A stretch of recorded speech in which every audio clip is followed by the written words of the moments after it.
నమస్కారం గురుగారు. శ్రీమాత్రి నమమ్మ.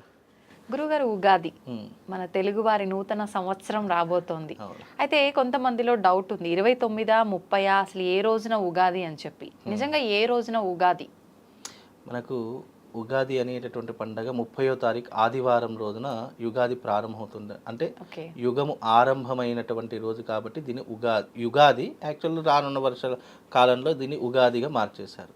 ఉగాది అంటేనే గ్రహాల యొక్క ప్రభావము అనేటటువంటి మార్పు చెందినటువంటి కారణం చేత ఈ రోజున బ్రహ్మదేవుడు సృష్టి ఆరంభించినటువంటి కారణం చేత దీన్ని ఉగాది అని పిలవడం జరిగింది. అయితే ఈ సమయంలో ఏంటి అంటే కనుక గ్రహాలు ఏ ఏ స్థానంలో ఉంటే మనిషి యొక్క గ్రహస్థితి ఎలా ఉంటుంది, ఈ సంవత్సర కాలంలో గోచార ఫలితాలు ఏంటి, చాలా మట్టుకు రాశి ఫలాలు చెప్పేటప్పుడు కానివ్వండి, గోచార ఫలితాలు ఇవి ఏంటి అంటే మనిషి యొక్క చాలామంది భయపడుతూ ఉంటారు. ఈ రాశి ఫలాల్లో ఇలా ఉంది అలా ఉంది అని చెప్పి అయితే దీంట్లో గోచార ఫలితాలు వేరే, జన్మ ఫలితాలు వేరే, రెండు రకాల ఫలితాలు ఉంటాయి. గోచార ఫలితాలు అంటే రాశి తానున్నటువంటి రాశి నుంచి ఏ రాశి వరకు గురువు బలం బాగుంది, ఏ రాశిలో శని సంచారం జరుగుతుంది అని తెలుసుకునేటటువంటిది గోచార ఫలితాలు. జన్మ ఫలితాలు ఎలా ఉంటాయి అంటే లగ్న కుండలి నుంచి అంటే లగ్న స్థానం నుంచి తానున్నటువంటి రాశి వరకు లెక్కించేటటువంటిది ఈ యొక్క జన్మరాశి. కనుక ఇక్కడ జన్మ లగ్న కుండలి చూసేటటువంటి పద్ధతి అంటే వ్యక్తిగతంగా ఒక జాతకం చూడాలి అంటే జన్మ జాతకం చూడాలి. ఇక మామూలుగా గోచార ఫలితాలు అనేటువంటి ప్రతి సంవత్సరం మార్పు చెందుకుంటూ వచ్చేటటువంటి గోచార ఫలితాలు. కాబట్టి ఈ సంవత్సరం ఉగాది గోచార ఫలితాలు అనేటటువంటిది నిర్ణయంలోకి రావాలి. ఇంకోటి ఏంటంటే గోచార ఫలితాలలో ప్రతిదీ కూడా ఏదైతే మనం రాశి ఫలాలు గోచార ఫలితాలు చెప్తున్నామో అందులో కేవలము మనిషి మీద ప్రభావం చూపించేటటువంటి అంశాలు కేవలము 70% వరకు మాత్రమే మన జీవితానికి ఇంపాక్ట్ అవుతాయి. 30% ఇంపాక్ట్ ఉండదు.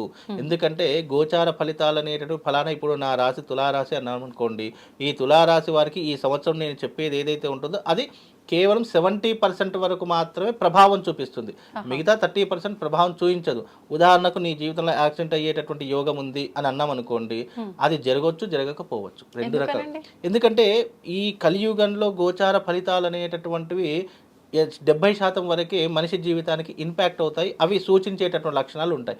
100 to 100% ప్రొజెక్షన్ ఇవ్వడం కుదరదు. అది 100% ప్రొజెక్షన్స్ కావాలి అని అంటే కనుక అది కేవలం జన్మ జాతకాన్ని పట్టే తెలుస్తుంది. గోచార ఫలితాలు వ్యక్తిగత జాతకమే చూసుకోవాలి. గోచార ఫలితాల్లో అవి ఏర్పడవు. గోచార ఫలితాలు సాధారణంగా గురువు ఒక రాశి నుంచి ఇంకో రాశికి మారుతున్నాడు, శని కుంభం నుంచి మీనంలోకి అడుగు పెడుతున్నారు. కాబట్టి ఈ రాశిలో అడుగు పెడితే ద్వాదశ రాశుల యొక్క ప్రభావం ఎలా ఉంటుంది అని తెలియజేసేటటువంటిది గోచార ఫలితాలు. అందుకే ఈ ఉగాది రోజున గోచార ఫలితాలు అరే ఈ రాశి వారికి బాగుంది, ఈ రాశి వారికి బాగలేదబ్బా, నా జీవితం ఇక ఈ సంవత్సరం అంతా కూడా కష్టపడాల్సినటువంటి ఏర్పడుతుందేమో అని భయపడాల్సిన పని లేదు. చాలామంది భయపడిపోతారు, అబ్బా నా రాశికి ఈ సంవత్సరం బాగలేదు, ఏం చేసినా కలిసి రాదేమో, ఏం చేసినా నాకు ఫలితాలు దక్కవేమో అని చాలామంది భయపడతారు. అలా భయపడాల్సిన పనే లేదు.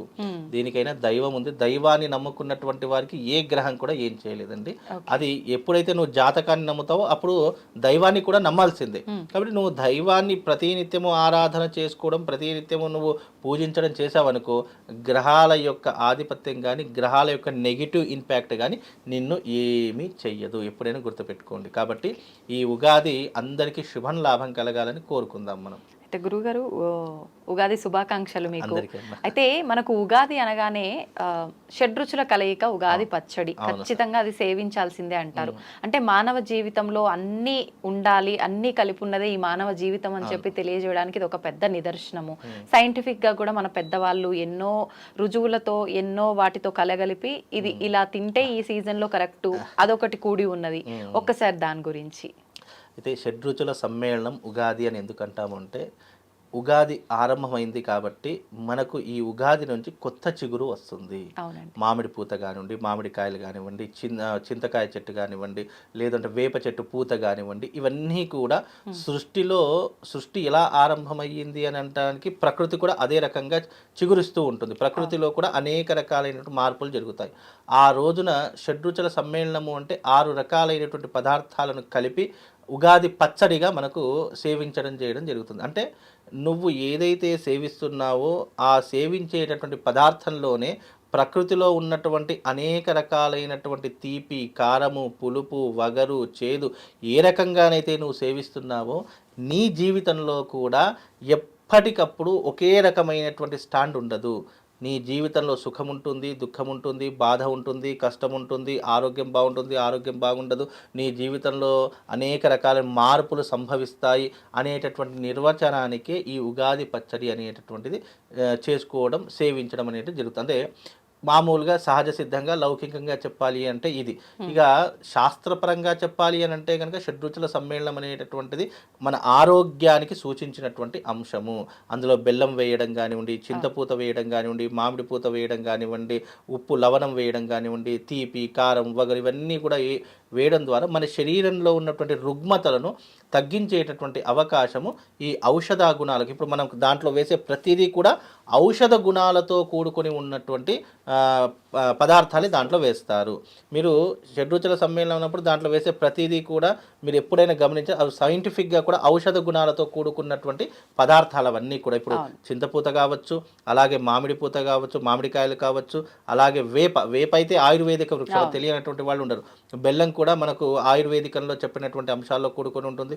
లవణం అంటే ఉప్పు కూడా, తీపి కూడా అదే రకంగా ఉంటుంది. అని ఈ షడ్రుచుల సమ్మేళనం అనేటటువంటిది ఆరోగ్యానికి, ఇటు ఆయుర్వేదానికి, ఇటు శాస్త్రానికి అన్నిటికీ కూడా కలకలిపి ముడివేసినటువంటిదే ఈ యొక్క షడ్రుచుల సమ్మేళనం ఉగాది పచ్చడి అని చెప్పడం జరుగుతుంది. అలాగే జీవితంలో కూడా అన్నీ ఉంటాయి. మనకు బాధ ఉంటుంది, బాధ అంటే చేదు అని అర్థము. సంతోషం ఉంటుంది, తీపి అని అర్థము. అలాగే వగరు ఉంటుంది, అప్పుడప్పుడు అలకలు, అలాగే చిన్న చిన్న ఇబ్బందులు వస్తూ ఉంటాయి, వగరు కూడా ఉంటూ ఉంటుంది. ఇక పులుపు, కారము ఇవన్నీ కూడా జీవితంలో జరిగేటటువంటి ఒక విధమైనటువంటి అంశాలతో కూడుకుని ఉంటుంది. ఇది షడ్రుచుల సమ్మేళనం. అలాగే ఈ సంవత్సరము నీ గ్రహ సంచారం బాగుందా లేదా? బాగుంది అనుకోండి, సంతోషంగా ఉంటావు కాబట్టి తీపి. బాగా లేదు అనుకున్నావు అనుకో, అదేమవుతుంది, చేదు. అంటే నీ జీవితం కొంచెం మధ్యమ స్థానంలో ఉంటుంది, ఇబ్బందిగా ఉంటుంది కాబట్టి అది చేదు అని అర్థము. ఇలా అన్నిటికీ గ్రహాలకు, ప్లానటరీ పొజిషన్స్కి, మన జీవితానికి, షడ్రుచుల సమ్మేళనానికి, మన ఆరోగ్యానికి అన్నిటికీ అనుసంధానమైనటువంటిదే ఈ యొక్క ఉగాది. అన్నింటినీ మనం ఆహ్వానించాల్సిందే తప్పకుండా. ఇప్పుడు కాలంలో జరిగేటటువంటి ప్రతిదీ కూడా మనం ఆహ్వానించవలసిందే తప్ప దాన్ని ఆపే శక్తి మన దగ్గర లేదు. ఎందుకంటే నేచర్లో జరిగే ప్రతిదీ కూడా దైవానుగ్రహం ద్వారా మన జీవితంలో ఏదైతే రాసి పెట్టి ఉంటుందో అది తప్పకుండా జరిగే తీరుతుంది. ఇప్పుడు ఒక మనిషికి ప్రాణం పోవద్దు అని అనుకున్నాం అనుకోండి, బయటకు వెళ్తే నీకు యాక్సిడెంట్ అవుతుంది, ఈ రోజున నీ ప్రాణాలు పోతాయి అనుకున్నావు అనుకోండి, ఏమవుతుంది, నువ్వు బయటకు వెళ్ళినా నీ ప్రాణం పోతుంది, నువ్వు రూమ్లో కూర్చున్నా నీ ప్రాణం ఎప్పటికప్పుడు హరించుకపోకైతే తప్పదు. కాబట్టి ఖచ్చితంగా జరిగేటటువంటివి జీవితంలో తప్పకుండా జరిగే తీరుతాయి. అవి దైవానుగ్రహంతో, అవి కొన్నిసార్లు, అందుకే భగవత్ ఆరాధన ఎందుకు చేసుకోమన్నారు అంటే, ఇలాంటి విపత్తులు వచ్చినప్పుడు భగవత్ ఆరాధన చేసుకోవడం వల్ల ఈ గండం అనేటటువంటి గట్టెక్కే అవకాశము, దీనిని అధిరోహించేటటువంటి అవకాశం, దీన్ని తప్పించుకునే అవకాశాలు మన జీవితంలో ఏర్పడడానికే దైవారాధన, అలాగే దేవతా అర్చనలు, యజ్ఞయాగాదులు చేసుకోమని ఊరికే చెప్పరు. ఇప్పుడు ఋషులు, మునులు, అలాగే మహారాజులు అప్పట్లో ఒక రాజ్యానికి కరువు వచ్చింది, లేదు దేనికైనా ఇబ్బంది వచ్చిందంటే తప్పకుండా యజ్ఞయాగాదులు చేసేటటువంటి ప్రక్రియ ఉండేటటువంటిది. ఎందుకంటే దేశం సుభిక్షంగా ఉండాలంటే అది కేవలం యజ్ఞము ద్వారానే సాధ్యపడుతుంది. అందుకే మనకు ప్రత్యేకమైనటువంటి రోజులు వచ్చినప్పుడు, లేదా మన జీవితాన్ని మార్చుకోవాలి, మన జీవితంలో అభ్యున్నతి కావాలి అనుకుంటే దానికి సులువైనటువంటి మార్గము యజ్ఞ ప్రమాణము. ఈ యజ్ఞం అనేటటువంటిది ఇగో ఇలాంటి పండగల రోజులో కానీ, ఇప్పుడు ఈ రోజు ప్రత్యేకించి ఉగాది రోజు మనం ఇంట్లో అంటే దీపారాధన కానీ విశేషంగా చేయాల్సి ఉంటుందా? ఏముంటుంది మనకు ఉగాది వచ్చింది అంటే షడ్రుచుల సమ్మేళనంతో పాటు ఇంట్లో బ్రహ్మ ముహూర్తంలో లేవడం.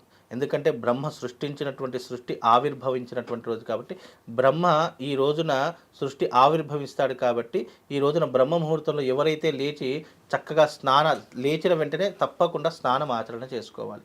స్నానం ఆచరించిన వెంటనే ఇల్లంతా శుభ్రపరచుకొని, ఆ ఇంట్లో కేవలం నిద్ర నుంచి లేవమంటే ఒక్కరో ఇద్దరు లేవరు, కుటుంబ సమేతం అంతా కూడా నిద్ర నుంచి ఎవరు పడుకొని ఉండకూడదు. ఆ తర్వాత మొట్టమొదటిగా దంతధావనాలు చేసుకొని స్నానం ఆచరణ చేసుకొని ఆ తర్వాత భగవత్ ఆరాధన చేసుకోవాలి. ఆ రోజున ఇంటికి తప్పకుండా మామిడి తోరణాలు కట్టాలి. విశేషంగా ఆ రోజున ఇంట్లో దేవతా అర్చన తప్పకుండా జరిగి తీరాలి. ఆ రోజున ఇంట్లో దీపారాధన తప్పకుండా జరిగి తీరాలి. విశేషంగా అయితే ఉగాది రోజున మామూలుగా ఏంటి అంటే అంటే మా ఆ, పల్లెటూరు పద్ధతిలో ఏంటి అని అంటే కనుక ఇంట్లో ఒక కర్రను పెట్టేటటువంటి అంటే ఇంటి బయట ఒక కర్రను వాకిలి అంటుంటాము. అలాంటి వాకిల్లో గోతి తీసి ఒక కర్రను పెట్టేటటువంటి వాళ్ళు. ఆ కర్ర పెట్టిన తర్వాత దాని మీద ఒక కుండ పెట్టేవాళ్ళం. బోర్ల వేసి ఒక కుండను బోర్లించేసిన తర్వాత ఆ ఆ కర్రకు బ్రహ్మదేవుడి స్వరూపంగా పూజ చేసేవాళ్ళం. పూజ చేసి పూజ చేసిన కర్రకు చక్కగా కుడక పేర్లు, ఆ తర్వాత ఆ తీపి పదార్థాల పేర్లు ఉంటాయి కదా, అవి వేసి దాన్ని పూజించిన తర్వాత మళ్ళీ అవన్నీ కూడా చిన్నపిల్లలు మా మెడలో వేసేటటువంటి వాళ్ళు అవన్నీ కూడా ఏం చక్కగా ఆస్వాదించి హోలీ పండుగ చిన్నప్పట్లో ఇలా జరిగేది, ఇప్పటికి కూడా చేస్తాం. తప్పకుండా ఇప్పటికి కూడా, ఎందుకంటే అది వంశపారంపర్యంగా వస్తుంది కాబట్టి మా తాతగారు కాదు వాళ్ళ ముత్తాత గారి నుంచి కూడా వస్తుంది. ఇది వాళ్ళ ముందు తరాలు మనకు తెలియదు కదా, ఇది వంశపారంపర్యంగా వస్తుంది కాబట్టి ఇప్పటికీ కూడా మా ఇంటి ముందర తప్పకుండా గోతీసి ఒక కర్రను పేర్చి ఆ కర్రకు కూడా మళ్ళీ చక్కగా పసుపు రాసేసి, అంటే దైవిక బ్రహ్మదేవుడు స్వరూపంగా కొలిచి దానిపైన ఈ యొక్క కుండను పెట్టేసిన తర్వాత ఆ కుండకు కూడా మళ్ళీ మొత్తం సున్నం రాస్తాము.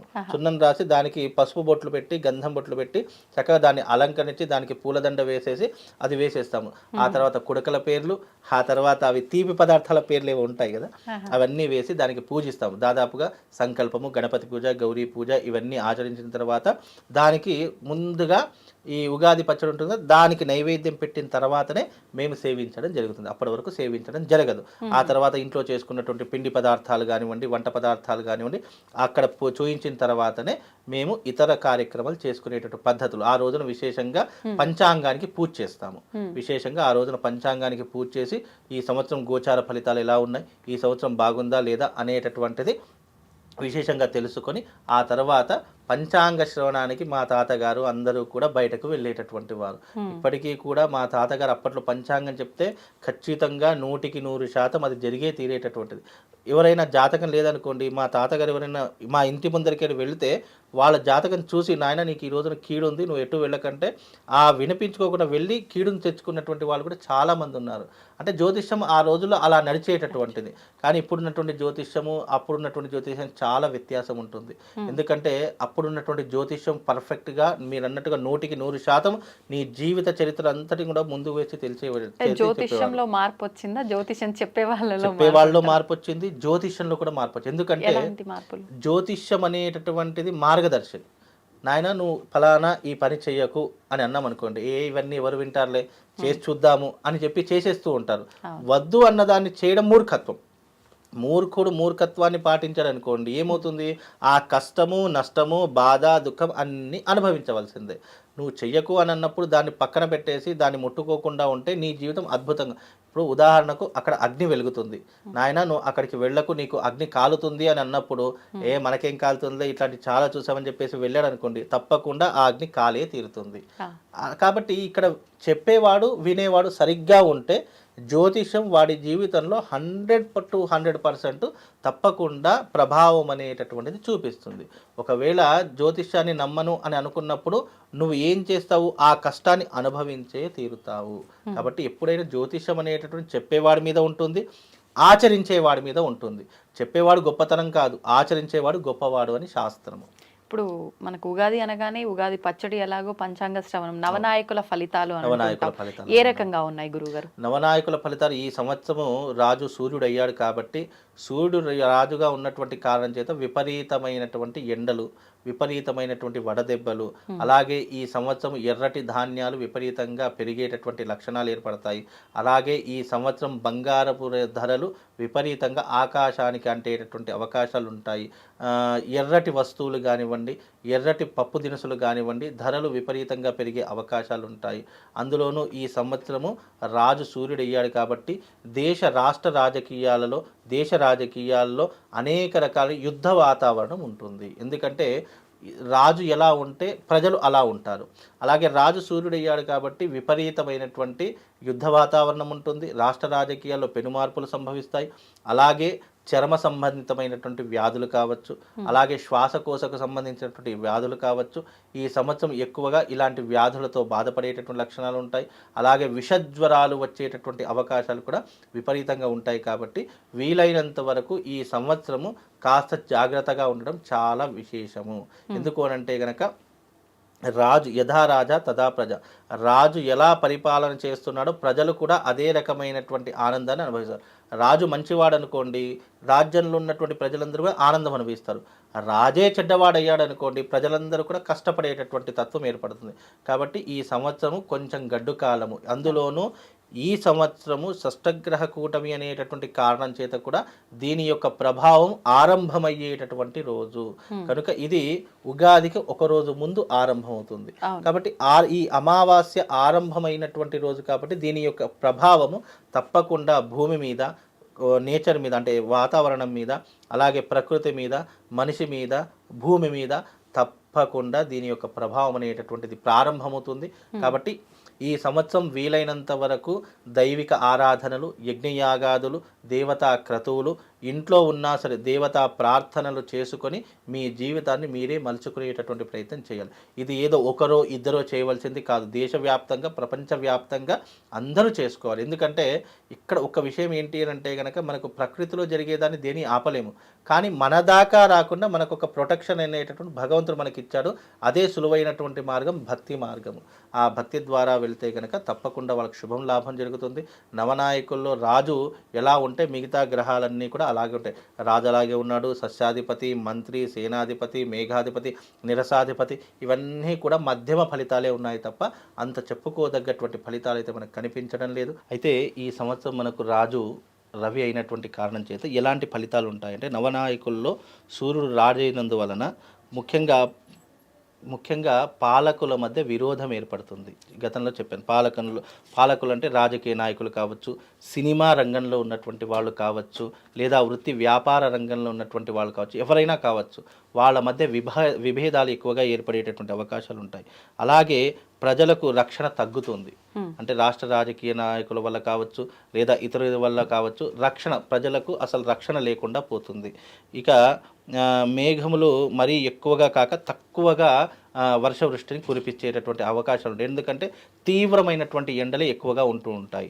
అలాగే ఈ సంవత్సరము ముఖ్యంగా పాలకుల వలన, ఆయుధాల వలన ప్రజలకు భయం వస్తుంది. రాజకీయ నాయకుల వల్ల కావచ్చు, ఆయుధాలు తయారు చేసే వల్ల కావచ్చు, ఉగ్రవాదుల వల్ల కావచ్చు, విపరీతమైనటువంటి భయాందోళన ఏర్పడేటటువంటి లక్షణాలు ఈ సంవత్సరం ఏర్పడుతూ ఉంటాయి. అలాగే ఈ సంవత్సరము దొంగల భయాలు పెరిగిపోతాయి, దొంగతనాలు ఎక్కువగా జరిగిపోతూ ఉంటాయి. అలాగే ఈ సంవత్సరం దొంగతనాలతో పాటు భయాందోళన పెరిగిపోతాయి, ప్రాణభీతి పెరిగిపోతూ ఉంటుంది, ప్రజలు ప్రాణాలు అరచేతిలో పట్టుకొని పరిగెత్తేటటువంటి సమయం ఏర్పడుతూ ఉంటుంది.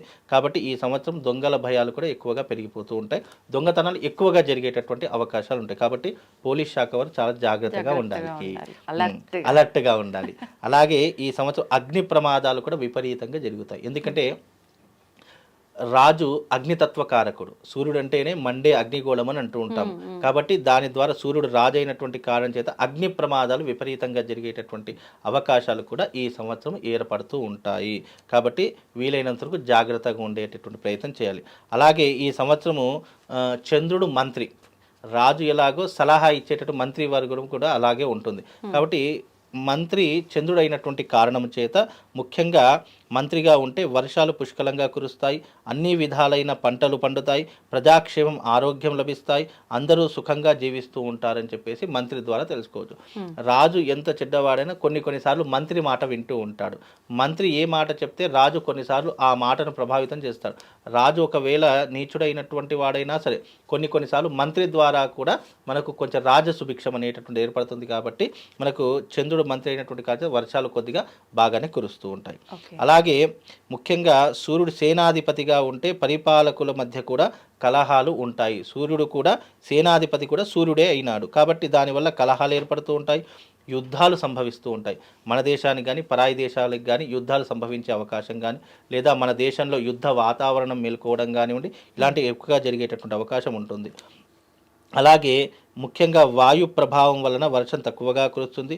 ఎర్రని వర్ణము గల ధాన్యాలు పుష్కలంగా పండుతాయి. మనకు ఎర్రటి వస్తువులు, ఎందుకంటే సూర్యుడు యొక్క తేజస్సు ఎరుపు రంగులో ఉంటుంది కాబట్టి ఈ సంవత్సరం రాజు అతడే కాబట్టి ఆయనకు సంబంధించిన కలర్లో ఉన్నటువంటి రంగులు ఎరుపు. కాబట్టి ఎర్రటి ధాన్యములు కానివ్వండి, ఎర్రటి వస్త్రములు కానివ్వండి, ఎర్రటి పదార్థంలో ఉన్నటువంటి ఏదైనా సరే ఈ సంవత్సరం అధిక ధరలు పండుతాయి. అధిక ధరలతో మనకు చాలా చక్కగా ఉంటాయి, పుష్కలంగా కనిపిస్తాయి. అదే రకంగా ఈ సంవత్సరము గురువు బృహస్పతి సస్యాధిపతి అయినటువంటి కారణము చేత ముఖ్యంగా యవలు, గోధుమలు, శనగలు బాగా పండుతాయి. గురుడు సస్యాధిపతి కాబట్టి పండేటటువంటి పంటలు, ఈ సంవత్సరం ఎవరైనా పంటలు వేయాలి అని అనుకుంటే కనుక ముఖ్యంగా యవలు కానీ, గోధుమలు కానీ, శనగలు కానీ ఈ సంవత్సరం పంట వేసుకుంటే బాగా పండుతాయి.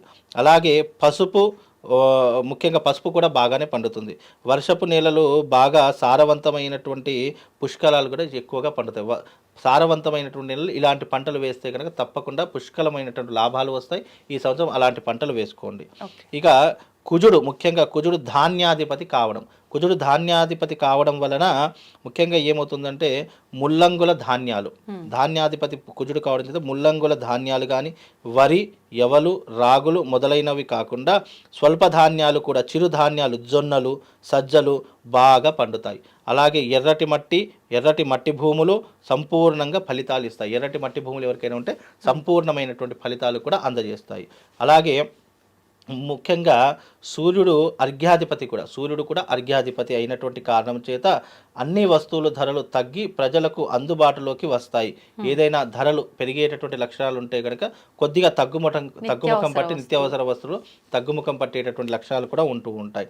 అలాగే ఈ సంవత్సరము వర్షము అతి తక్కువగా ఉంటుంది. ముఖ్యంగా ఎందుకంటే రాజు సూర్యుడు అయినటువంటి కారణం చేత మనం ఒక్కొక్కసారి వర్షం పడేటటువంటి లక్షణాలు ఏర్పడినప్పటికీ కూడా అవి ఆగిపోయేటటువంటి సూచనలు కనిపిస్తూ ఉంటాయి. అలాగే ప్రజలకు ఆకలి సంబంధ రోగాలు కలుగుతాయి. ముఖ్యంగా ఉదర సంబంధితమైనటువంటి వ్యాధులు కానివ్వండి, ఆకలితో కూడుకున్నటువంటి వ్యాధులు కానివ్వండి ఎక్కువగా జరిగేటటువంటి అవకాశాలు ఉంటాయి. అలాగే పరిపాలకులు కలహాలతో చిక్కుకుంటారు. పరిపాలకులు దేశాన్ని పరిపాలించే వాళ్ళు కావచ్చు, ప్రపంచాన్ని పరిపాలించే వాళ్ళు కావచ్చు, అలాగే రాష్ట్రాన్ని పరిపాలించేటటువంటి వాళ్ళు కావచ్చు, వాళ్ళందరికీ కూడా కలహాలు అంటే గొడవలు అనేటటువంటి విపరీతంగా ఏర్పడుతూ ఉంటాయి. ముఖ్యంగా ఇక సూర్యుడు మేఘాధిపతి కూడా సూర్యుడే అవుతూ ఉన్నాడు కాబట్టి మేఘాధిపతి సూర్యుడు అయినచో పంటలు తక్కువగా పండుతాయి, ప్రజలు అధిక భయాన్ని పొందుతారు, వర్షములు అలాగే ఖండములుగా అప్పుడప్పుడు కురుస్తాయి. అంటే వర్షాలు కూడా అప్పుడప్పుడు మాత్రమే కురుస్తాయి. ఎర్రని వర్ణము గల ధాన్యాలు దిగుబడి బాగా ఉంటుంది. ఎర్రటి వస్తువులు ధాన్యాలు కానీ దిగుబడి బాగా ఉంటుంది. అలాగే వాటికి వచ్చే లాభాలు కూడా అదే రకంగా ఉంటూ ఉంటాయి. అలాగే శని రసాధిపతి అయినటువంటి కారణం చేత ఈ సంవత్సరము నూనె, బెల్లము, తేనె వంటి సర్వవిధ రసజాతి వస్తువులు ధరలను కోల్పోతాయి. అంటే ధరలు తగ్గేటటువంటి వస్తువులలో ముఖ్యంగా ఉన్నటువంటి వస్తువులు ఏంటి అంటే కనుక నెయ్యితో కూడుకున్నటువంటి వస్తువులు ధరలు తగ్గిపోతాయి. అలాగే నూనెతో ఉన్నటువంటి వస్తువులు తగ్గిపోతాయి. బెల్లముతో ఉన్నటువంటి వస్తువులు ఏవైతే ఉన్నాయో బెల్లం ధరలు కూడా తగ్గిపోతూ ఉంటాయి. అలాగే తేనెతో కూడుకున్నటువంటివి కానీ, తేనెకి సంబంధించిన వస్తువులు కానీ అవి కూడా ధరలు కోల్పోయేటటువంటి అవకాశం ఉంటుంది. కనుక అతి తక్కువ ధరకు చేరుకుంటాయి. కాబట్టి ఈ యొక్క బిజినెస్ చేసేటటువంటి వాళ్ళు కాస్త జాగ్రత్తగా ఉంటే సరిపోతుంది.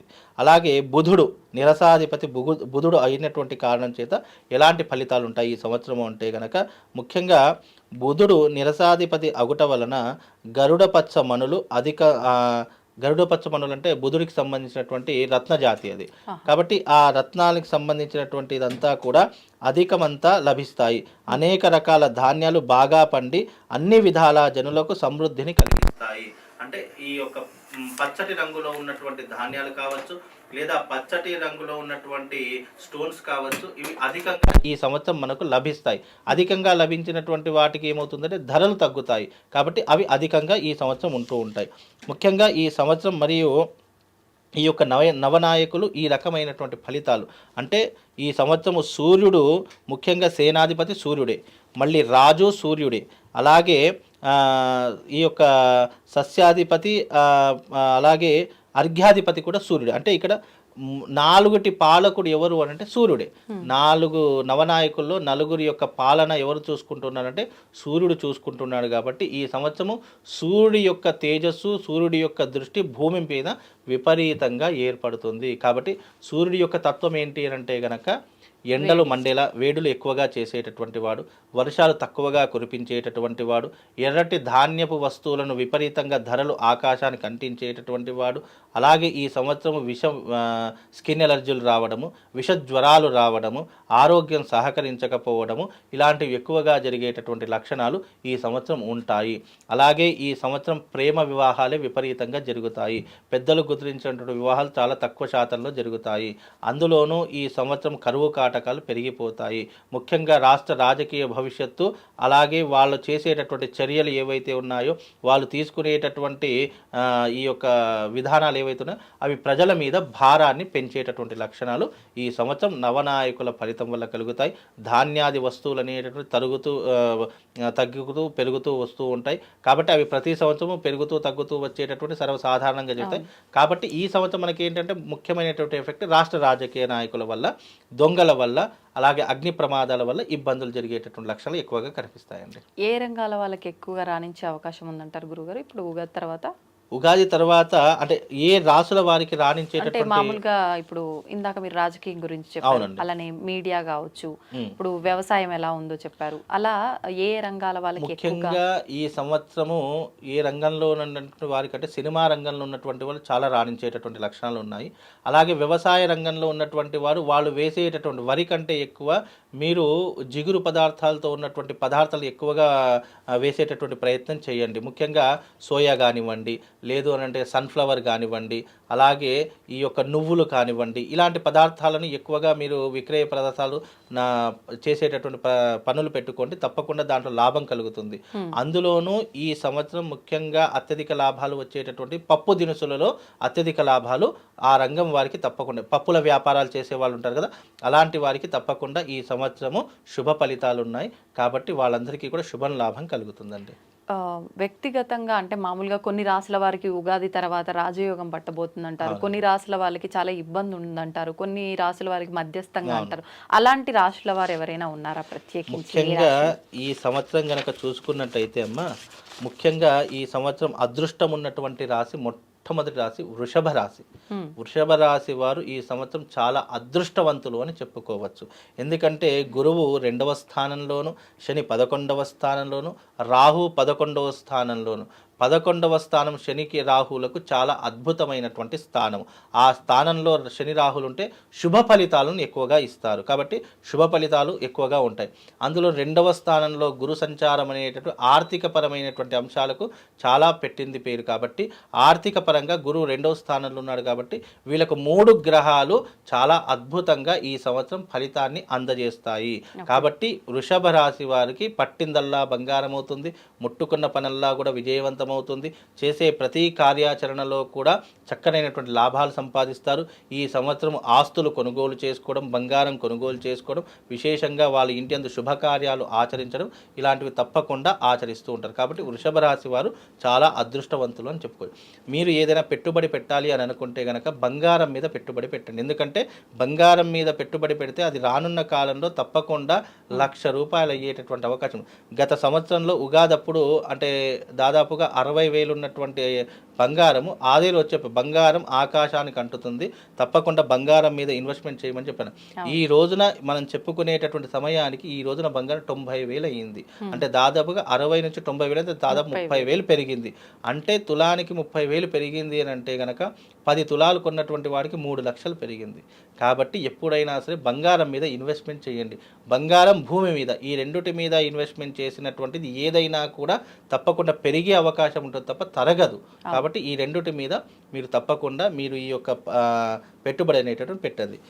ఇక వృషభ రాశి టాప్ పొజిషన్ అని చెప్పాను. ఇక తదుపరి రాశి ఏంటి అని అంటే గనక ముఖ్యంగా తదుపరి రాశి తులారాశి.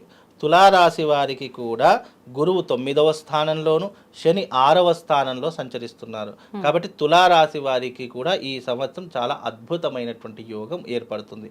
ముఖ్యంగా ఈ సంవత్సరం అద్భుతమైనటువంటి రాశులు కేవలం 3 ఉన్నారు. ఒకటి వృషభం, 2 తుల, ఇక 3వది వచ్చేసరికి కుంభం. ఈ 3 రాశుల వారికి ఈ సంవత్సరం చాలా అద్భుతమైనటువంటి యోగం ఉంది అని చెప్పుకోవచ్చు. ఈ 3 రాశుల వారు చాలా అద్భుతమైనటువంటి యోగాన్ని అనుభవిస్తారు. ఎందుకంటే మనం గతంలో కూడా చూసుకుంటే కుంభరాశి వారికి ఏలినాటి శని ఉంది కాబట్టి చాలా ఇబ్బందులు జరిగాయి, చాలా కష్టకాలం అనుభవించారని చెప్పి చాలా మందికి చెప్పారు. కానీ ఈ సంవత్సరము కుంభరాశి వారికి అదృష్ట యోగం. ఎందుకు అని అంటే గనక కుంభరాశి వారికి చూసుకుంటే 5వ స్థానంలో గురు సంచారము, అలాగే 2వ స్థానంలో శని సంచారం అనేటటువంటిది నడుస్తుంది. కాబట్టి కుంభరాశి వారికి కూడా ఈ సంవత్సరం చాలా అద్భుతమైనటువంటి యోగం అని చెప్పుకోవచ్చు. అందులోనూ తులారాశి, వృషభ రాశి, కుంభరాశితో పాటు ముఖ్యంగా ఈ సంవత్సరము సింహరాశికి కూడా గురువు 11వ స్థానంలో సంచరిస్తున్నాడు. కాకపోతే అష్టమ స్థానంలో శని సంచారం, అష్టమ శని నడుస్తుంది. కాబట్టి కొద్ది వరకు మధ్యమ ఫలితాలని చెప్పుకోవచ్చు. ఈ 3 రాసుల వారికి మాత్రం చాలా అద్భుతమైన ఫలితాలు. ఇక మిగతా రాసులందరికీ కూడా మధ్యమ ఫలితాలు, అంత హై పొజిషన్ కాదు, అంత లో పొజిషన్ కాదు. ముఖ్యంగా ఈ సంవత్సరము బ్యాడ్ పొజిషన్లో ఉన్నటువంటి రాసులు ఏవైతే ఉన్నాయంటే ముఖ్యంగా మేషరాశి వారికి ఏలినాటి శని ప్రభావం ప్రారంభమవుతుంది. అలాగే 3వ స్థానంలో గురు సంచారం ప్రారంభమవుతుంది. కాబట్టి అన్నదమ్ముల వల్ల నష్టం ఏర్పడుతుంది, కుటుంబ సభ్యుల ద్వారా గొడవలు ఏర్పడుతూ ఉంటాయి. అలాగే 12వ స్థానంలో శని సంచారం వల్ల ఖర్చులు అధికమవుతూ ఉంటాయి. ఉద్యోగంలో కానీ లేదా చేసే వృత్తిలో కానీ మార్పులు చేర్పులు ఏర్పడేటటువంటి అవకాశం ఉంటుంది. స్థాన మార్పిడి జరిగేటటువంటి అవకాశం ఎక్కువ శాతంగా ఉంటుంది. అలాగే వృషభ రాశి వారి టాప్ పొజిషన్, మంచి అనుకున్నటువంటి పనులు సాధించగలుగుతారు. వీలైనంత వరకు అన్ని రంగాలలో విజయం సాధించేటటువంటి వారు వృషభ రాశి వారని చెప్పుకోవచ్చు. ఎందుకంటే గురువు 2వ స్థానంలోను, శని 11వ స్థానంలోను, రాహు 11వ స్థానంలోను వీళ్ళకు చాలా అద్భుతమైనటువంటి యోగాన్ని అనుభవిస్తూ ఉంటాడు. ఇక మిథున రాశి వారు చాలా బ్యాడ్ పొజిషన్. ఎందుకంటే జన్మస్థానంలో గురువు ఉన్నాడు, అలాగే 10వ స్థానంలో శని సంచరిస్తున్నాడు. 10వ స్థానం నీచ స్థానం కాబట్టి శని అనుకున్నటువంటి ఫలితాలు ఇవ్వడు, గురువు కూడా అనుకున్నటువంటి ఫలితాలు ఇవ్వడు. కాబట్టి అలాగే వీళ్ళకు ముఖ్యంగా మిథున రాశి వారికి 10వ స్థానంలో రాహు కూడా సంచరిస్తున్నాడు. కాబట్టి 3, 4 కేతు గ్రహం కూడా అనుకూలంగా లేదు. కాబట్టి ఈ సంవత్సరం మిథున రాశి కూడా బ్యాడ్ పొజిషన్ అని చెప్పుకోవచ్చు. అనుకున్న పనులు ఏవి జరగవు, అయిన వాళ్ళతో శత్రుత్వం ఏర్పడుతుంది, డబ్బులు అధికంగా ఖర్చు అయిపోతూ ఉంటాయి, ఆరోగ్యం సహకరించదు ముఖ్యంగా. కాబట్టి ఇలాంటి విషయాలు కాస్త జాగ్రత్తగా ఉండండి. ఇక ముఖ్యంగా కర్కాటక రాశి వారికి గురువు 12వ స్థానం వ్యయ స్థానంలో ఉన్నాడు, శని 9వ స్థానం భాగ్యంలో ఉన్నాడు. కాబట్టి వీళ్ళకు కూడా ఈ సంవత్సరం అంత యోగ్యంగా ఉండదు. ఎందుకంటే 12వ స్థానంలో గురు సంచారం వల్ల ఖర్చులు అధికమవుతాయి, అయిన వాళ్ళతో ఇబ్బందులు ఏర్పడతాయి, బంధువులు శత్రువులుగా మారేటటువంటి లక్షణాలు ఏర్పడతాయి. 9వ స్థానంలో భాగ్యంలో శని ఉండటం చేత అన్నీ కూడా మనం అనుకున్నవి ఏవి కూడా జరగవు. ఏదైతే అనుకుంటామో చేతి దాకా అందుతుంది, అది నోటి దాకా అందదు. ఏ పనైనా సరే ఇదిగో చేద్దాము, ఇదిగో అయిపోతుంది అని అనుకుంటాము, అక్కడ ఏదో ఒక ఫెయిల్యూర్ జరిగి ఆ పనే కాకుండా వెళ్ళిపోతుంది. అంటే అదృష్టం ఆవగింజంతే దరిద్రం డబ్బకాయ ఉన్నట్టు దరిద్రమే ముందు ఉంటుంది. వీళ్ళ అదృష్టం ఎట్లా ఉంటుందంటే మెల్లగా నత్తనడక నడుస్తుంది, దరిద్రం మాత్రం చాలా ఫాస్ట్గా నడుస్తుంది, అట్లా నేనున్నట్టు పరిగెడుతుంది. కాబట్టి ఈ రకమైనటువంటి విధానాలు ఉంటాయి. ఇక ముఖ్యంగా సింహరాశి వారి దగ్గర చూసుకుంటే గురువు బాగానే ఉన్నాడు. గురువు 11వ స్థానంలో చాలా అదృష్టమైనటువంటి యోగంలో ఉన్నాడు. అర్ధాష్టమ శని వల్ల కొన్ని ఇబ్బందులు జరుగుతాయి. కాబట్టి మధ్యమ ఫలితాలని చెప్పుకోవచ్చు ఎవరికి, సింహరాశి వారికి. అలాగే రాహు కూడా 8వ స్థానంలో ఉన్నాడు. ముఖ్యంగా అర్ధాష్టమ శని, రాహు 8వ స్థానంలో ఉండడం వల్ల అష్టమ భావం అనేటటువంటి ఆరోగ్య సూచిక. కాబట్టి ఆరోగ్య భంగం ఎక్కువగా కలుగుతుంది. కొంచెం ఆరోగ్యం వైపు శ్రద్ధ పెట్టండి. అలాగే కోపము, అగ్రినెస్ చాలా ఎక్కువగా వస్తూ ఉంటుంది. కాబట్టి కోపాన్ని కంట్రోల్ చేసుకోండి. అలాగే అయిన వాళ్ళ మీద అరిచేస్తూ ఉంటారు. కాబట్టి చాలా జాగ్రత్తగా ఉండండి. వీలైనంత వరకు దైవిక ఆరాధన ఎక్కువగా చేసుకునే ప్రయత్నం చేయండి. ఇక తదుపరి రాశి కన్యారాశికి 10వ స్థానంలో శని, 7వ స్థానంలో 10వ స్థానంలో గురువు, 7వ స్థానంలో శని సంచరిస్తున్నారు. కాబట్టి 7వ స్థానం శని సంచారం అనేటువంటి వైవాహిక జీవితం మీద, దాంపత్యం మీద ఎక్కువ ప్రభావం చూపిస్తుంది. కాబట్టి ఖర్చులు అధికమవుతూ ఉంటాయి. దంపతుల మధ్య విడాకులు ఏర్పడము, దాంపత్యం విడిపోవడము, లేదు అంటే గొడవలు ఏర్పడము, ప్రతి చిన్న విషయానికి అగ్రినెస్ కోపం రావడము, లేదా కాపురం కొన్ని రోజుల వరకు విడిపోవడము, ఇలాంటివి ఎక్కువగా జరుగుతుంటాయి. కాబట్టి కాస్త జాగ్రత్తగా ఉండండి. 10వ స్థానంలో గురువు సంచారం వల్ల ఉద్యోగ మార్పిడి కానివ్వండి, ఉద్యోగంలో ప్రమోషన్స్ ఆగిపోవడం కానివ్వండి, లేదు అనంటే గనక భూములు అమ్ముకోవడం కానివ్వండి, ఆస్తులు అమ్ముకునేటటువంటి పరిస్థితులు ఎక్కువగా ఏర్పడతాయి. కాబట్టి ఈ సంవత్సరం కన్యారాశి వారు కూడా చాలా జాగ్రత్తగా ఉండాలి. ఇక తదుపరి రాశి తులారాశి వారికి 9వ స్థానంలో గురు సంచారము, 6వ స్థానంలో శని సంచారం కనుక వీళ్ళ యొక్క జాతకం టాప్ పొజిషన్ అని చెప్పుకోవచ్చు. వీళ్ళకి బ్యాడ్ అంటూ ఏమీ లేదు. తులారాశి వారికి 9వ భాగ్యంలో గురు సంచారం వల్ల పూర్వీకుల ఆస్తులు కలిసి రావడము, కోర్టు కేసులు ఏవైనా ఉంటే అవన్నిటిని కూడా చక్కదిద్దుకోవడము, ఒక సెటిల్మెంట్కి రావడము, అలాగే వీళ్ళకున్నటువంటి పెద్దవాళ్ళ ఆస్తులు కలిసి రావడము, జీవితంలో సంపాదన పెరగడము, వృత్తి వ్యాపారాదులలో మంచి లాభాలు గడించేటటువంటి అవకాశాలు ఉన్నాయి. అలాగే పూర్వజన్మ సుకృతము చేత మంచి యోగకారకమైనటువంటి జీవితం తులారాశి వారికి ఉంటుంది. అలాగే శని 6వ స్థానంలో ఉన్నాడు కాబట్టి ఆరోగ్య విషయంలో ఏదైనా ఇబ్బందులున్నా, ఏదైనా కలతలున్నా అవన్నీ కూడా పూర్తిగా తొలగిపోయే అవకాశం, ఆరోగ్య సంబంధానికి సంబంధించిన శస్త్రచికిత్స చేసుకునేటటువంటి పరిహారాలు ఈ సంవత్సరం వీళ్ళకు చాలా పుష్కలంగా ఉన్నాయి. 6వ స్థానంలో కేతువు కూడా మంచి లాభదాయకంగా ఉన్నాడు కాబట్టి తులారాశి వారికి ఈ సంవత్సరం చాలా అదృష్ట యోగం అని చెప్పుకోవచ్చు. ఇక వృశ్చిక రాశి వారికి ఏంటి అంటే కనుక గురువు 8వ స్థానంలోను, శని 5వ స్థానంలో ఉన్నాడు. గురువు అష్టమంలో ఉండడం కారణం చేత వృశ్చిక రాశి వారికి ఏంటి అంటే ఆర్థికపరమైన ఇబ్బందులు వస్తాయి, ఆరోగ్యపరమైనటువంటి ఇబ్బందులు వస్తాయి. ముఖ్యంగా వీళ్ళు రాష్ట్ర రాజకీయ నాయకులు అయ్యి ఉంటే కనుక పదవీ గండం ఏర్పడుతూ ఉంటుంది. సినిమా రంగంలో ఉన్నటువంటి వాళ్ళకి అవకాశాలు చేజారిపోయేటటువంటి అవకాశాలు ఉంటాయి. అంటే చేతి దాకా అందించినటువంటి నోటి దాకా అందకుండా వెళ్ళిపోతుంది. ముఖ్యంగా అవకాశాలు చేజారిపోయేటటువంటి లక్షణాలు ఉంటూ ఉంటాయి. 5వ స్థానంలో శని సంచారం వల్ల కుటుంబంలో ఉన్నటువంటి పుత్రుల వల్ల కానీ, బిడ్డల వల్ల కానీ, పుత్రికల వల్ల కానీ, అంటే అమ్మాయిల వల్ల కానీ, అబ్బాయిల వల్ల కానీ, వాళ్ళ సంతానం వల్ల కొన్ని ఇబ్బందులు జరిగేటటువంటి లక్షణాలు ఏర్పడతాయి. ఆ ప్రభావం తల్లిదండ్రుల మీద పడేటటువంటి అవకాశం ఎక్కువగా ఉంటుంది. కాబట్టి ఈ సంవత్సరం వృశ్చిక రాశి వారు చాలా జాగ్రత్తగా ఉండాలి. రోడ్డు ప్రమాదాలు కానివ్వండి, యాక్సిడెంట్లు జరిగేటటువంటి లక్షణాలు ఇలాంటివి ఎక్కువగా జరుగుతాయి. కాబట్టి వీలైనంత వరకు జాగ్రత్తగా ఉండే ప్రయత్నం చేసుకోండి. ఇక ధనుసు రాశి వారికి గురువు 7వ స్థానంలో సంచరిస్తున్నాడు. గురువు 7వ స్థానంలో సంచరించడం శుభదాయకమే. అంటే వ్యాపార సంబంధమైనటువంటి విషయాల్లో కావచ్చు, కుటుంబ వ్యవహారాలలో కావచ్చు, చికాకులు ఉంటే వాటన్నిటినీ కూడా పరిష్కరించుకోవడానికి ఈ సంవత్సరం చాలా అద్భుతమైనటువంటి యోగం అని చెప్పుకోవచ్చు. ఆర్థిక పరంగా ఇన్ని రోజులు పడుతున్నటువంటి సమస్యలు అన్నీ కూడా దూరం అయిపోతాయి.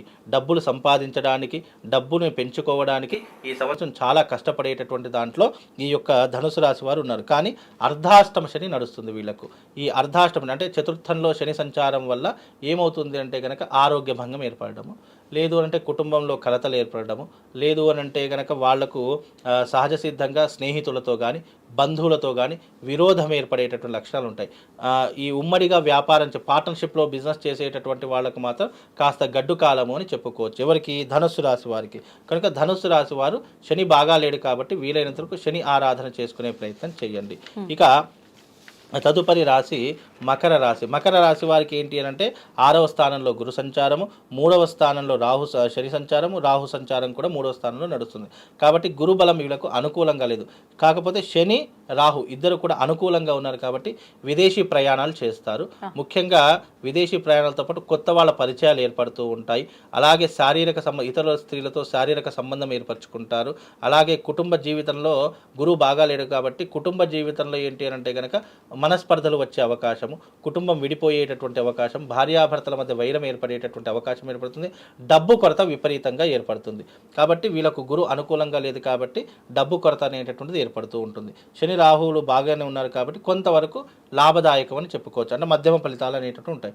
ఇక కుంభరాశి వారికి అయితే ఈ సంవత్సరం చాలా అద్భుతమైనటువంటి యోగం అని చెప్పుకోవచ్చు. 5వ స్థానంలో గురు సంచారము, 2వ స్థానంలో శని సంచారము, 2వ స్థానంలో రాహు సంచారం. దీని ద్వారా అంటే కుంభరాశి వారికి గురువు అనుకూలంగా ఉన్నాడు అనుకోండి, శని యొక్క ప్రభావము, రాహు యొక్క ప్రభావం తగ్గుముఖం పడుతుంది. అంటే అంత హై రేంజ్లో కష్ట నష్టాలను కలిగించడు. కాబట్టి కొంతవరకు కుంభరాశి వారికి ఈ సంవత్సరము చాలా అద్భుతమైనటువంటి యోగము. అందులోనూ కుంభరాశిలో ఉన్నటువంటి శని భగవాను మీనరాశిలోకి అడుగు పెడుతున్నాడు కాబట్టి క్షేత్రాన్ని కూడా మార్చుకుంటున్నాడు కాబట్టి శని ప్రభావం అంతగా ఉండదు. కాబట్టి వీళ్ళకు చాలా అద్భుతమైనటువంటి యోగం అని చెప్పుకోవచ్చు. ఇక తదుపరి మీనరాశి, చిట్ట చివరి రాశి. మీనరాశిలో గురువు 4వ స్థానంలోను, అలాగే శని జన్మస్థానంలో అంటే మీనరాశిలోని శని సంచరిస్తున్నాడు కాబట్టి ఆరోగ్య భంగము, ఆస్తి నష్టము, లేదు అని అంటే కనుక అయిన వాళ్ళతో విరోధం ఏర్పడము, విందులు వినోదాల్లో ఎక్కువగా పాలు పంచుకోవడము, పోలీస్ స్టేషన్ వ్యవహారాదులు చికాకుల్లో ఇబ్బందులు పడడము, కోర్టు కేసులో విపరీతంగా వెళ్ళడము, ఇలాంటివి ఎక్కువగా జరిగేటటువంటి అవకాశము మీనరాశి వారికి ఏర్పడబోతుంది. కాబట్టి 12 రాశుల వారికి ఈ సంవత్సరం 3 రాశుల వారికి అద్భుతమైనటువంటి యోగము, 4 రాశుల వారికి మధ్యమమైనటువంటి యోగములు, ఇక మిగతా రాశులకి అధమ ఫలితాలు. ఎప్పుడైనా సంవత్సర కాలంలో 3 ఫలితాలు ఉంటాయి. టాప్ పొజిషన్లో ఉన్నటువంటివి, మధ్యమ స్థానంలో ఉన్నటువంటివి, ఇక అధమ స్థానం బ్యాడ్ పొజిషన్లో ఉన్నటువంటివి 3 ఫలితాలు ఉన్నాయి. కాబట్టి ఈ సంవత్సరము నవనాయకుల యొక్క ఫలితాలు, రాశి ఫలితాలు ఈ రకంగా ఉన్నాయమ్మా. ధన్యవాదాలు గురుగారు. శ్రీవార్త.